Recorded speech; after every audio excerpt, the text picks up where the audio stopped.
Bonjour à tous et bienvenue sur ma chaîne. Dans cette nouvelle vidéo, nous allons vous emmener dans un voyage terrifiant à travers un manoir abandonné, où vous découvrirez des secrets sombres et des événements mystérieux à chaque coin. Si vous aimez les histoires d'horreur et de suspense, n'oubliez pas de vous abonner à la chaîne et d'activer la cloche pour ne rien manquer. Et surtout, n'oubliez pas de mettre un pouce bleu si vous avez aimé la vidéo et de partager vos avis dans les commentaires. Préparez-vous pour une ambiance effrayante. Commençons ensemble. Dans un petit village niché entre des montagnes escarpées, où il est dit que les fantômes hantent les ombres et se cachent dans les coins de la nuit sombre, il y avait 4 amis inséparables. Chacun d'eux avait une personnalité unique qui faisait d'eux une équipe équilibrée et solide. Le premier était Yassine, un jeune homme ambitieux et courageux, toujours à la recherche d'aventures inhabituelles. Yassine possédait un esprit vif et une curiosité insatiable, et c'était lui qui poussait tout le monde vers de nouvelles expériences. À ses côtés se trouvait Sarah, une fille intelligente et calme, dotée d'un bon instinct et d'une capacité à penser de manière logique, même dans les situations les plus sombres. Sarah était souvent la voix de la raison au sein du groupe, mais elle avait aussi un cœur sensible qui la rapprochait de tous. Puis venait Oumar, l'ami optimiste qui répandait rires et énergie positive partout où il allait. Oumar avait une personnalité joyeuse et légère, mais il possédait également un courage caché qui apparaissait lorsque nécessaire. Enfin, il y avait Lina, une fille audacieuse et aventureuse qui ne craignait aucun risque. Lina cherchait constamment des défis, et son esprit rebelle la rendait prête à affronter l'inconnu.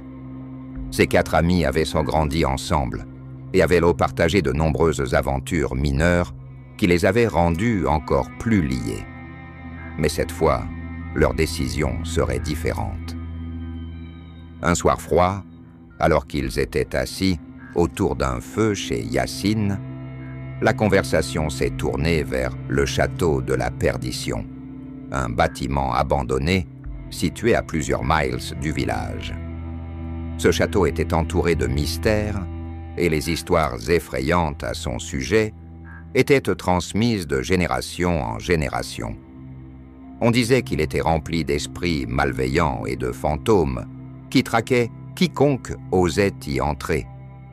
Pour Yassine, ce genre d'histoire n'était que des superstitions, mais il y voyait une opportunité de prouver sa bravoure et de découvrir la vérité par lui-même. Quant à Lina, elle fut immédiatement séduite par l'idée et le soutint sans hésiter. Sarah, malgré ses doutes, ne put résister à la curiosité qui la poussa à accepter, tandis qu'Oumar, avec son enthousiasme habituel, pensait que cela serait juste une aventure amusante. Les amis décidèrent de visiter le château cette nuit-là, poussés par un esprit d'aventure et de défi. Ils savaient que cela pourrait être dangereux, mais ils n'imaginaient pas à quel point cette démarche changerait leur vie à jamais. Une nuit sombre comme l'oubli, où les étoiles étaient cachées derrière de lourds nuages. Les 4 amis arrivèrent devant les murs du château abandonné. Le chemin qui y menait était étroit et rempli d'arbres enchevêtrés qui semblaient tendre leurs branches pour les empêcher d'avancer. L'air était anormalement froid, comme s'il portait un présage funeste. La voiture de Yassine s'arrêta devant la grille en fer rouillé, légèrement ouverte, comme si elle les invitait à entrer malgré eux. « Êtes-vous prêts ?» demanda Yassine, d'une voix qu'il essayait de rendre ferme, mais qui trahissait une touche de tension. « Prêts ? Peut-être aurions-nous dû y réfléchir avant de venir, » répondit Sarah inquiète, en regardant le château qui semblait être une immense ombre avide de lumière. Lina, debout près de la grille, commença à avancer lentement vers l'intérieur. Allez, voyons ce qui nous attend là-bas. Ce ne sera pas si terrible. » Oumar, tentant de maintenir une ambiance joyeuse, dit avec un sourire forcé: « Qui sait, nous pourrions trouver un trésor caché ou quelque chose du genre. » À chaque pas vers le château, l'atmosphère devenait plus sombre et étrange. Les arbres autour d'eux étaient inclinés de manière irrégulière, comme pliés sous le poids de quelque chose d'invisible. Le sol sous leurs pieds était couvert de feuilles sèches et de débris anciens, produisant un bruit désagréable qui rompait le silence terrifiant. Lorsqu'ils atteignirent l'entrée principale du château, ils se tenaient devant une lourde porte en bois recouverte de mousse et de fissures.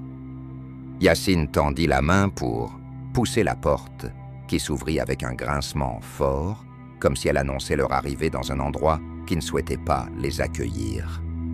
À l'intérieur du château, les ténèbres enveloppaient tout. L'air était lourd d'une odeur de moisissure et d'humidité, comme si le temps s'était arrêté ici depuis des années.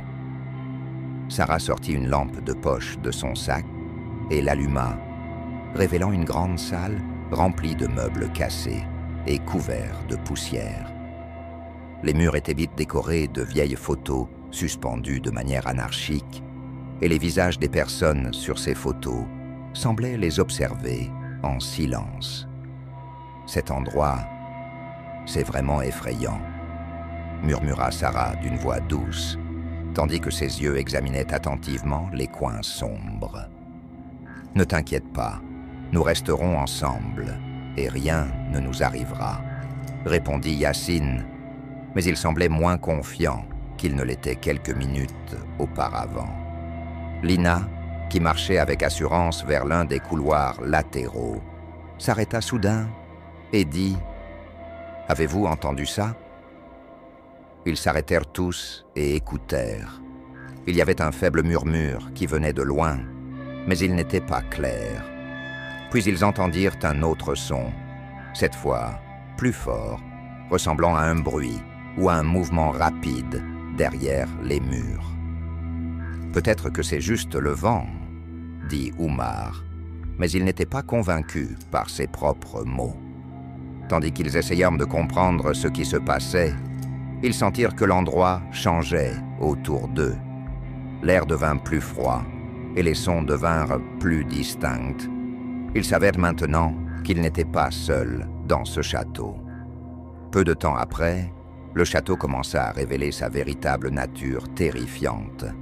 Les quatre amis étaient encore dans la salle principale, essayant d'explorer l'endroit avec précaution, lorsque les événements prirent une tournure effrayante et imprévue. La première chose qu'ils remarquèrent fut le son de pas lourds venant du deuxième étage, comme si quelqu'un marchait lentement au-dessus de leur tête. Le son était très clair, mais irrégulier, comme s'il se déplaçait sans but. « Avez-vous entendu ça ?» demanda Oumar d'une voix tremblante, en indiquant le plafond. « Oui, ça vient d'en haut, » répondit Yacine, en pointant les escaliers en bois, menant au deuxième étage. Les escaliers étaient vieux et branlants, et chaque pas risquait de provoquer un effondrement. Avant qu'ils ne décident de monter ou non, ils entendirent un nouveau son, cette fois beaucoup plus proche. C'était un murmure, mais pas des mots compréhensibles. Le murmure résonnait dans l'air, comme s'il venait de toutes les directions à la fois. Sarah serra fermement sa lampe et la dirigea vers la source du son, mais elle ne vit rien d'autre que des ombres bougeant sur les murs. « Il y a quelque chose ici ?» dit Sarah d'une voix douce, ses yeux fixés sur les ombres qui commençaient à se rassembler dans un coin de la salle. Ces ombres n'étaient même pas ordinaires. Elles bougeaient indépendamment de toute source de lumière, comme si elles avaient une vie propre. Lina, debout près d'une fenêtre cassée, sentit soudain une froideur étrange traverser son corps.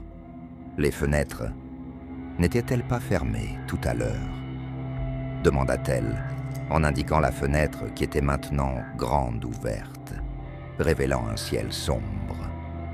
Oui, j'en étais sûre, répondit Sarah, de plus en plus inquiète. Puis quelque chose de plus terrifiant se produisit. Soudain, ils entendirent un rire léger qui venait de loin, mais il était plein de malveillance. Le rire résonnait dans la salle, comme s'il les encerclait de tous les côtés.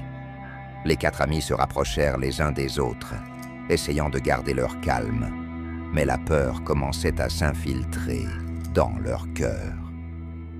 Ce n'est pas normal. Nous devons sortir d'ici maintenant, dit Yacine, en serrant fermement son sac à dos. Mais avant qu'ils ne puissent bouger, ils entendirent un autre son, cette fois beaucoup plus proche. C'était un son ressemblant à une alarme, accompagné du bruit de verre brisé. Tous se tournèrent vers la source du son, pour découvrir qu'un vieux miroir accroché au mur s'était brisé, sans aucune raison apparente. « Que se passe-t-il ici » cria Oumar, en mettant ses mains sur sa tête, essayant de comprendre ce qui se passait. Les choses ne s'arrêtèrent pas là. Soudain, les portes dans la salle commencèrent à s'ouvrir et à se fermer toutes seules, comme si une force invisible les contrôlait. Les amis essayèrent de courir vers l'entrée principale, mais ils découvrirent que la porte par laquelle ils étaient entrés était maintenant fermée hermétiquement, et il n'y avait aucun moyen de l'ouvrir. « Les portes sont fermées !» cria Lina, en essayant désespérément d'ouvrir la porte. Mais celle-ci ne répondait à aucun effort. « Comment cela peut-il arriver ?» demanda Yacine, frappant la porte avec rage et désespoir. En cet instant, les catastrophes se succédèrent. Les sons devinrent plus forts et les ombres commencèrent à prendre des formes étranges, comme si elles se transformaient en créatures vivantes. L'air devint plus lourd et la froideur augmenta de manière anormale. Les 4 amis étaient mais désormais piégés à l'intérieur du château, sans aucun moyen de sortir. « Nous devons rester ensemble », dit Yacine, essayant de se contrôler ainsi que la situation.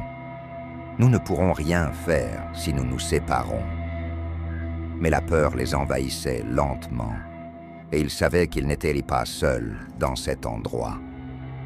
Quelque chose, ou peut-être plusieurs choses, les observait et attendait le bon moment pour attaquer. Avec l'escalade des événements terrifiants à l'intérieur du château, les 4 amis commencèrent à sentir qu'ils étaient sur le point de céder. Les sons incessants, les ombres bougeantes et les portes closes exerçaient une pression insupportable.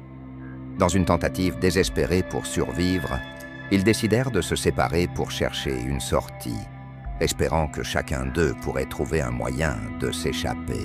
« Nous ne pourrons pas sortir si nous restons ensemble, ici, » dit Yacine d'une voix tremblante, en regardant les ombres qui commençaient à se rassembler autour d'eux. « Nous devons chercher une sortie dans chaque partie de ce château. »« Mais se séparer pourrait être dangereux, » répondit Sarah avec inquiétude, en serrant son bras avec force. « Si quelque chose arrive, nous ne pourrons pas nous aider mutuellement. »« Nous n'avons pas d'autre choix, » l'interrompit Yacine, essayant de paraître plus confiant qu'il ne l'était. « Nous nous retrouverons ici dans 10 minutes. Si nous ne trouvons pas de sortie, nous reviendrons et réfléchirons à un autre plan. » Lina, debout près d'une fenêtre brisée, dit fermement « Je vais aller au 2e étage. Peut-être qu'il y a une fenêtre ou une porte que nous pouvons utiliser. Et moi, je vais inspecter l'aile est, » dit Oumar, en indiquant l'un des couloirs latéraux. « Il pourrait y avoir une autre sortie, là-bas. » Sarah et moi resterons ici pendant un court moment, puis nous continuerons à chercher dans l'aile ouest, ajouta Yacine, en essayant de convaincre tout le monde que le plan réussirait. Malgré leurs craintes, tout le monde accepta de se séparer, espérant que chacun apporterait de bonnes nouvelles. Cependant, personne ne savait que ce moment marquerait le début du désastre. Lina fut la première à se mettre en mouvement vers le deuxième étage, tenant une petite lampe de poche qu'elle avait sortie de son sac. Les escaliers en bois faisaient moi des bruits désagréables à chaque pas, comme s'ils annonçaient sa présence à tout ce qui habitait cet endroit. L'air au deuxième étage était beaucoup plus froid, et Lina eut l'impression d'entrer dans un autre monde, un monde qui n'appartenait pas à la réalité. « Cet endroit est vraiment effrayant », murmura-t-elle pour elle-même, en marchant lentement dans le long couloir sombre. Les murs étaient recouverts de vieilles photos, et les visages des personnes sur ces photos semblaient la regarder avec des yeux sombres. Soudain, elle entendit un faible bruit provenant d'une pièce fermée. Le bruit ressemblait aux pleurs d'un enfant, mais il était rempli de douleur et de tristesse. Lina s'arrêta un moment et son cœur commença à battre rapidement. « Y a-t-il quelqu'un ici ?» demanda-t-elle d'une voix tremblante, mais il n'y a aucune réponse. Poussée par la curiosité, Lina décida d'ouvrir la porte. Lorsqu'elle entra dans la pièce, elle se trouva dans une ancienne chambre, remplie de meubles cassés et couverts de poussière. Au milieu de la pièce, il y avait un vieux lit, et sur le lit, une petite poupée était posée là. La poupée semblait très ancienne, et ses yeux en verre la regardaient directement. « Qui a mis cette poupée ici ?» murmura Lina, en s'approchant avec précaution. Mais soudain, elle sentit un mouvement derrière elle. Elle se retourna rapidement, mais ne vit rien.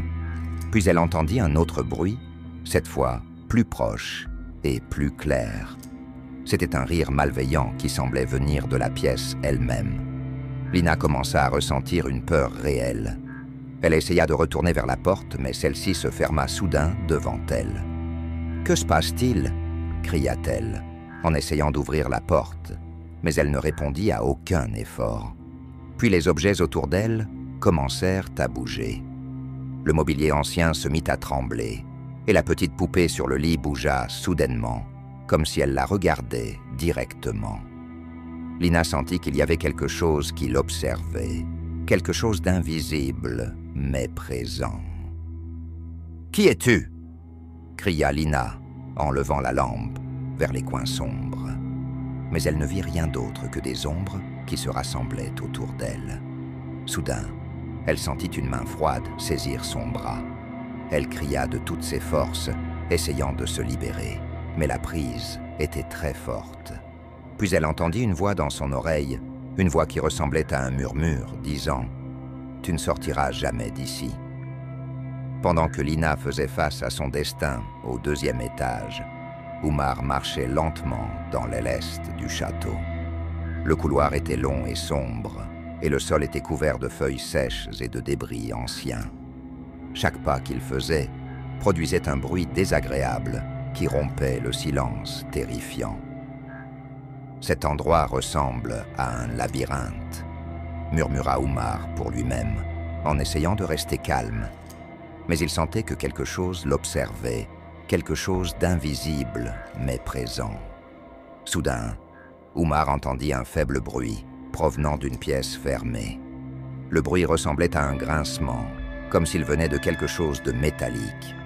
Il essaya de l'ignorer, mais la curiosité le poussa à avancer vers la porte. Lorsqu'il l'ouvrit, il se trouva dans une pièce remplie d'anciens outils, comme des scies et des couteaux rouillés. Les murs étaient même couverts de taches sombres, comme s'ils portaient des traces anciennes. « Qui a mis tout ça ici ?» demanda Umar d'une voix douce, en inspectant la pièce avec précaution. Mais soudain, il entendit un autre bruit, cette fois plus proche et plus clair. C'était un rire malveillant qui semblait venir de la pièce elle-même. Umar commença à ressentir une peur réelle. Il essaya de retourner vers la porte, mais celle-ci se ferma soudain devant lui. « Que se passe-t-il » cria-t-il, en essayant d'ouvrir la porte, mais elle ne répondit à aucun effort. Puis les objets autour de lui commencèrent à bouger. Les vieux outils se mirent à trembler, et les couteaux rouillés sur la table bougèrent soudainement, comme s'il le regardait directement. Umar sentit qu'il y avait quelque chose qui l'observait, quelque chose d'invisible mais présent. « Qui es-tu » cria Umar en levant la lampe vers les coins sombres. Mais il ne vit rien d'autre que des ombres qui se rassemblaient autour de lui. Soudain, il sentit une main froide saisir son bras. Il cria de toutes ses forces, essayant de se libérer, mais la prise était très forte.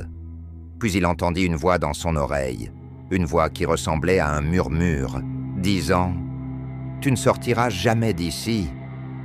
Pendant que Lina et Umar faisaient face à des destins terribles, Yassine et Sarah restaient encore dans la grande salle, essayant de garder leur calme malgré la peur qui les submergeait. Les sons terrifiants et les ombres bougeantes rendaient l'atmosphère encore plus sombre. Mais ils décidèrent de ne pas abandonner. « Nous devons trouver un moyen de sortir », dit Yassine en serrant fermement son sac. « Nous ne pouvons pas rester ici plus longtemps. » « Mais comment ?» demanda Sarah en regardant autour d'elle avec inquiétude. « Les portes sont fermées et les fenêtres sont cassées. Il n'y a aucun passage clair. » Soudain, Yassine remarqua quelque chose d'étrange. Il y avait une vieille peinture accrochée au mur et elle semblait bouger légèrement. « Regarde, cette peinture, la vois-tu » Sarah se tourna vers la peinture et remarqua qu'elle bougeait effectivement. Qu'est-ce qui l'a fait bouger? Je ne sais pas, mais peut-être qu'il y a des passages secrets ici, dit Yassine en s'approchant de la peinture avec précaution. Lorsqu'il la toucha, il découvrit un mécanisme caché derrière. Soudain, la peinture s'ouvrit, révélant un passage étroit menant à l'extérieur. « C'est ça !»« C'est la sortie !» cria Yassine avec joie, en commençant à avancer vers le passage. Mais avant qu'ils ne puissent partir, ils entendirent un son terrifiant provenant du deuxième étage. C'était un cri mêlé de pleurs, comme s'il les appelait. Sarah s'arrêta un moment, et son cœur commença à battre rapidement. « Yassine, as-tu entendu ça ?»« Oui, mais nous ne pouvons pas nous arrêter maintenant, » répondit Yassine, en la tirant doucement. « Nous devons sortir d'ici maintenant. » Sarah, malgré ses peurs, décida de suivre Yassine. Les deux entrèrent dans le passage étroit, qui était froid et terrifiant. Mais ils continuèrent à marcher jusqu'à atteindre la fin du passage, où ils trouvèrent une petite porte menant à l'extérieur. « Nous avons réussi !» cria Yassine, en ouvrant la porte et en sortant dans l'air frais. Sarah le suivit, haletante de peur et d'épuisement. Mais lorsque les deux regardèrent le château de l'extérieur, ils sentirent que quelque chose n'allait pas. Le château semblait bouger, comme s'il était un être vivant essayant de les récupérer. « Yassine, penses-tu que nous serons en sécurité ?» demanda Sarah d'une voix douce. « Je ne sais pas, mais nous avons survécu, » répondit Yassine en essayant de paraître rassurant. Mais au fond d'eux-mêmes, ils savaient que ce qui s'était passé à l'intérieur du château les hanterait pour toujours. Après que Sarah et Yassine soient sortis du château abandonné, ils se tinrent dans l'air froid, essayant de comprendre ce qui s'était passé. Derrière eux, le château se dressait, sombre et imposant, comme s'il les observait en silence. L'air était lourd, et le silence qui enveloppait l'endroit portait un présage funeste. Sarah, encore essoufflée de peur, regarda Yassine avec des yeux pleins de larmes. « Que leur est-il arrivé ?» demanda-t-elle d'une voix brisée en indiquant le château. « Est-ce qu'ils vont-ils revenir ?» Yassine ne put répondre. Il savait au fond de lui que Lina et Umar ne reviendraient pas. Le château les avait avalés, comme il avait avalé tous ceux qui avaient essayé d'y entrer avant eux. Mais il ne put pas dire cela à Sarah. À la place, il posa sa main sur son épaule et dit doucement « Je ne sais pas, mais nous devons partir maintenant. » Sarah ne résista pas. Elle savait que rester plus longtemps dans cet endroit les exposerait à un destin similaire. Les deux commencèrent à marcher lentement vers la voiture, mais chaque pas leur donnait l'impression de laisser une partie d'eux-mêmes derrière. Lorsqu'ils atteignirent la voiture, Yacine s'assit derrière le volant et alluma le moteur. Mais avant de partir, il jeta un dernier coup d'œil au château. « Nous n'en parlerons à personne ?» dit Yacine d'une voix ferme. « Personne ne nous croira, et ils penseront que nous avons perdu la raison. » Sarah acquiesça en silence. Elle savait que ce qui s'était passé à l'intérieur du château était trop grand pour être compris par quelqu'un d'autre. Le château était rempli de forces surnaturelles et de choses inexplicables. C'était un endroit impitoyable qui avalait tous ceux qui y entraient et ne les laissait pas partir facilement. Lorsque la voiture démarra, les deux sentirent que le château s'éloignait lentement, mais il ne disparut jamais complètement. Il les poursuivit dans leurs rêves et dans chaque moment de silence nocturne. Sarah commença à perdre la capacité de dormir, voyant des cauchemars récurrents de Lina et Oumar, criant à l'aide. De son côté, Yacine commença à perdre sa concentration. Il sentait qu'il y avait quelque chose qui le surveillait constamment, même lorsqu'il était chez lui. Quelques semaines plus tard, Sarah décida de quitter le village. Elle ne pouvait pas supporter les souvenirs qui la poursuivaient partout. Elle alla dans une ville lointaine et essaya de commencer une nouvelle vie. Mais elle n'oublia jamais ce qui s'était passé. Elle écrivait dans son journal, essayant de comprendre ce qui s'était passé à l'intérieur du château. Mais elle ne trouva jamais de réponse. Quant à Yacine, il resta dans le village, mais il avait changé complètement. Il était devenu une autre personne, ayant perdu une grande partie de lui-même. Il parlait peu et évitait de regarder les gens dans les yeux. Il sentait que le château le poursuivait encore, et que les esprits qui y habitaient ne l'avaient pas encore abandonné. Finalement, le château devint simplement une autre histoire racontée dans le village. Une histoire de 4 amis qui y étaient entrés et dont seuls 2 étaient ressortis. Mais l'histoire vraie était connue seulement de Sarah et Yacine, qui passèrent le reste de leur vie portant le fardeau de ce qui s'était passé derrière ces murs sombres. Nous sommes arrivés à la fin de l'histoire d'aujourd'hui. J'espère que vous en avez profité. Un grand merci à vous tous pour votre visionnage. Si vous avez aimé le contenu, n'oubliez pas de cliquer sur le bouton « J'aime », de vous abonner à la chaîne pour ne rien manquer des nouveautés. J'aimerais également connaître vos avis dans les commentaires. Vos retours sont très importants pour moi. À bientôt dans la prochaine vidéo.